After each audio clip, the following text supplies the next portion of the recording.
আসসালামু আলাইকুম, সবাই কি খরা ভালো আছেননি? আশা করি সবাই ভালো আছেন। আজকে আমি শ্রীমঙ্গল বৌদ্ধভূমি আইছি। ওখানে খুব সুন্দর একটা পার্ক আছে, আর এই পার্কের সৌন্দর্যটা তোমাদের সবার সামনে ভিডিওতে তুলে ধরবো। আর এই বৌদ্ধভূমি পার্কটা অনেক নামি দামি, অনেক ভাইরাল একটা পার্ক। আর এখানে খাবার দাবারের অনেক সেফ সুবিধা রয়েছে। দেখতেই পারছেন কি সুন্দর দৃশ্য। আমার সঙ্গে থাকুন, এই ভিডিওতে পুরো বৌদ্ধভূমি সৌন্দর্য তুলে ধরার চেষ্টা করব। এইখানে খুব সুন্দর একটা লেক আছে।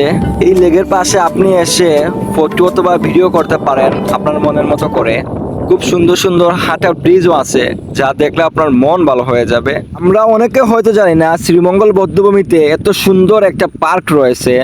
এইখানে মাটি দিয়ে খুব সুন্দর করে মূর্তি বানানো হয়েছে। এই মূর্তির পাশে এসে অনেক মানুষ ওই ফটো তুলে ভিডিও করে, তো আপনি এসে ফটো তুলতে পারেন, ভিডিও করতে পারেন। এটা হচ্ছে শ্রীমঙ্গল বৌদ্ধভূমির সবচাইতে উঁচু একটি টাওয়ার, যা অনেক দূর থেকে দেখা যায়। এখানে যে একটা পার্ক রয়েছে, আপনি আপনার বন্ধু বান্ধব অথবা প্রিয় মানুষকে নিয়ে এই বৌদ্ধভূমিতে আসতে পারেন। এখানে টাইলস দিয়ে অনেক সুন্দর করে সিঁড়ি বানিয়ে রাখা হয়েছে, এখানে বসে গল্প করতে পারেন। জায়গাটি আমার খুব ভালো লেগেছে, আপনাদেরও ভালো লাগবে। বৌদ্ধভূমি পার্কটি আপনার কাছে কেমন লেগেছে, কতটুকু সুন্দর লেগেছে, তা অবশ্যই এই ভিডিওর কমেন্টে জানিয়ে দিবেন।